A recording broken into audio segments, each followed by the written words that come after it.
I mentioned a couple of days ago that I used the word asceticism in a video lesson for one of our Sunday school classes, and it was reported to me that some of the folks in the class whipped out their phones to look up the word. Today, I want to return to that word as we continue to expand our theological vocabulary. Hello, I'm Stuart Baskin, pastor of First Presbyterian Church of Tyler, Texas, and this is your daily devotional for Wednesday, October 1st, 2025.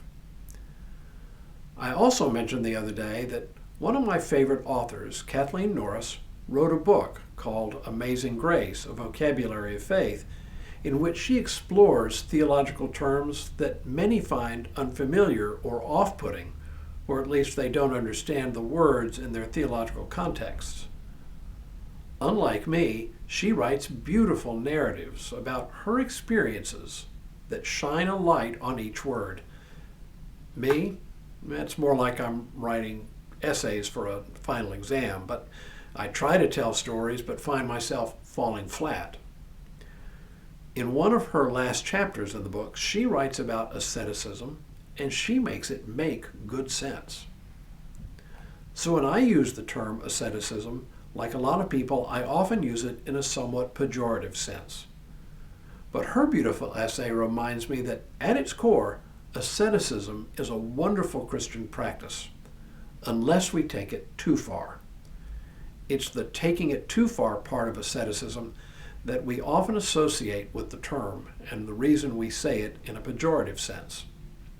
But first things first, I'm getting ahead of myself. The word itself comes directly from Greek. That is, it is a transliteration into English of a Greek word, askeo, meaning to practice or to engage, to work or to exercise.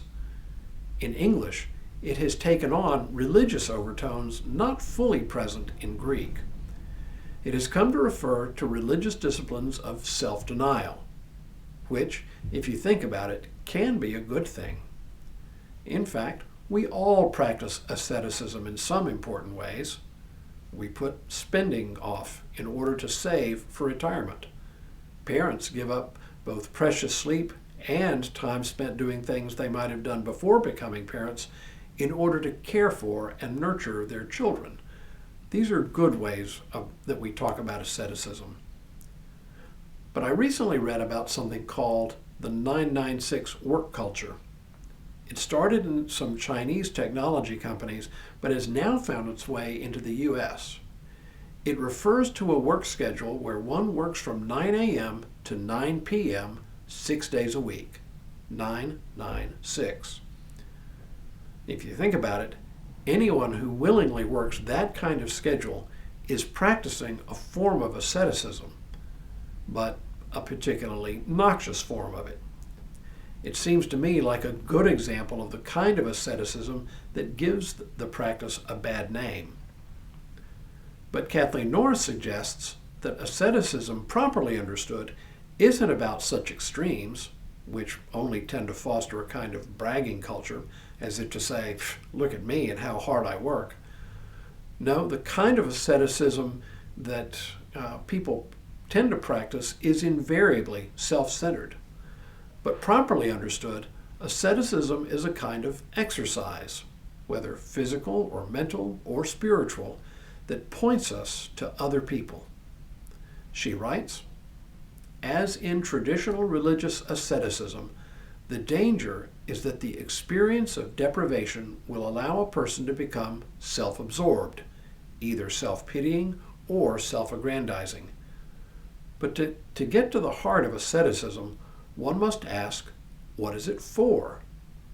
If one engages in a severe discipline, an extreme diet or daily workout, or all-encompassing hobby, strictly for oneself, for the purpose of self-improvement, then that is all it is.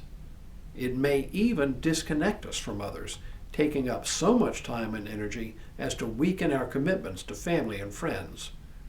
Religious asceticism, however, is always for others. When I read this, I realized that I myself practice a kind of asceticism. I run. And my running sometimes veers into self-absorption. I started running around 10 years or so ago when I was diagnosed as a type 2 diabetic. I asked my doctor when he told me the news, what do I have to do not to go blind, lose my feet, die early, or take medication every day? Simple, he said. Change your diet and exercise. No problem.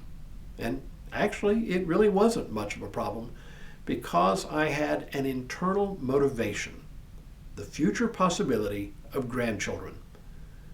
That was at least 6 years before our older daughter got married and 10 years before a grandchild actually came on the scene. I started running so I could be healthy and present for my grandchildren. But here's the deal, and I think a lot of ascetic practices tend in this direction. Because running is a solitary sport, I tend to focus on myself when I run. Am I getting faster? Can I run longer distances? Can I run for more minutes every day? Can I win my age group in a race? These are the sorts of intermediate goals that it takes for me to keep running. And honestly, these things can and do become the main thing if I'm not careful. This was brought home to me this past spring when I proposed entering a race on the morning of our daughter Sarah's wedding. I was not prepared for the level of opposition I was met with. Apparently, I had allowed my habit of running to keep me from spending time with, you guessed it, my newborn grandchild. There were a few days in the winter and spring when I was in Houston where I went out for long runs instead of spending the time with our daughter, son-in-law, and their child. What had started as an ascetic practice to make sure I could be a healthy grandfather for many years had morphed into precisely the kind of self-absorption Kathleen Norris writes about.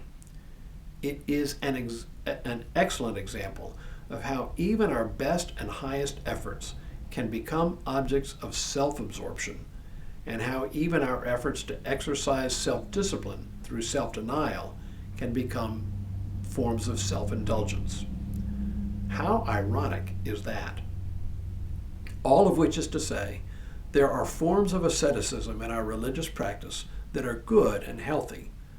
The classics include prayer, fasting, and giving. But when we use them to demonstrate to ourselves and even to others how virtuous we are, then our ascetic practices become the opposite of what they are intended to be. Disciplines that turn our hearts to others and to God. Tomorrow, eschatology. But for now, may God continue to bless you and keep you in all that you do this day and in all the days ahead.